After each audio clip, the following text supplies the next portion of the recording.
Precious metal clay gear. 5 things you need to get started. When I started, which was not that long ago, I bought a ton of stuff. Spent a whole bunch of money on gear. And most of it I'll probably use at some point. I'm not using it right now though, and I didn't have to spend that money yet. So 5 things you need to get started. There are really only 5 basic things. Even if you're just going to torch fire, not have a kiln, 5 things you need, and here they are. You're going to need a mat. You're going to need a roller, something to roll the clay out.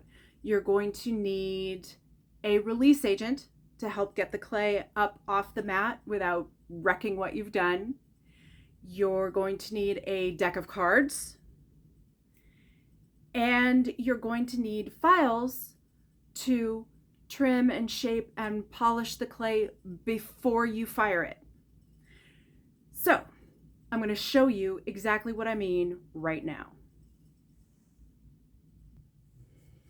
Okay, thing 1 of 5 is a mat.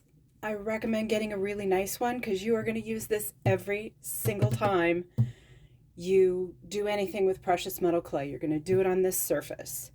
I got one that had the measurements, which I haven't used yet. It's got measurements and angles, but I already have a plan for something I'm going to make pretty soon that's going to actually use these measurements. It's going to be super handy. I'm not going to have to, fiddle with a bunch of stuff. It's just right there.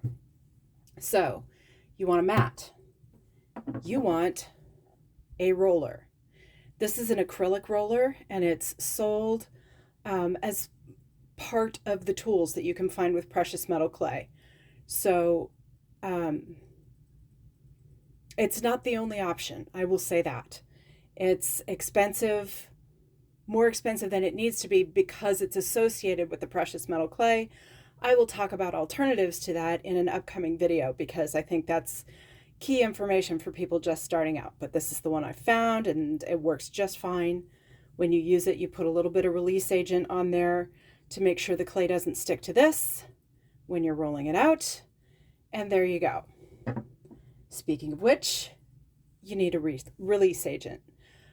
There are a bunch of different options. There are a bunch of different precious metal clay companies that have their own brands of things that they offer to act as a release agent so the clay doesn't stick to the mat, doesn't stick to the roller. I actually just use Burt's Bees hand salve because I had it handy and it worked, and it does double duty. It makes my hands, not dry out from working in the clay. Practicalities, you guys, practicalities.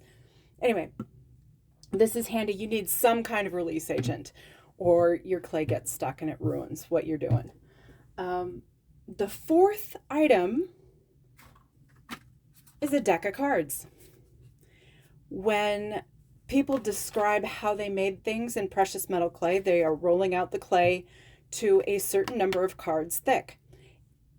It's not, I was trying to figure out, well, what cards are they using? But okay, they're talking about playing cards.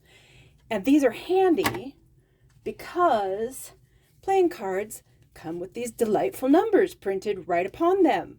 And you don't have to change a thing. The ones that have the 2 in front are 2 cards thick.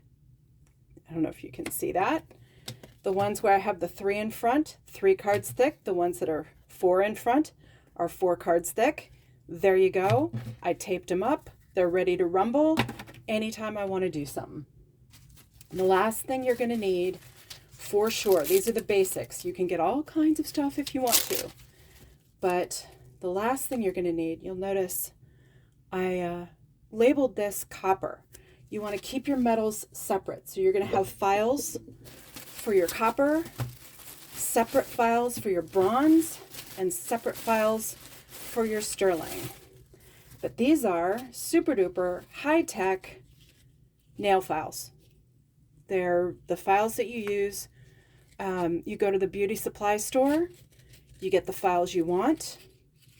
I got a bunch of different files for copper because that was the first metal that I used. But I'll tell you honestly, when I got to bronze and silver, I realized it was really only these two that I was using. And I use both sides of each, but these are my go-to files now. So I have a bunch of different ones that are this file, but with different metal scrap on them. So anyway, set those down. These are the 5 things that you need to get rolling with precious metal clay or metal clay. Whether you're going to torch fire or kiln fire, doesn't matter. This is your beginning kit. Don't get carried away like I did and get a bunch of other stuff. If you want more content like this, you want to see my shenanigans with metal clay, please go ahead, like, follow, comment, let me know what you want to know. If you enjoyed this content, like and subscribe, and the gods of YouTube will show you more of it. I'm Allison White from WhyteWing.com, and thanks for playing.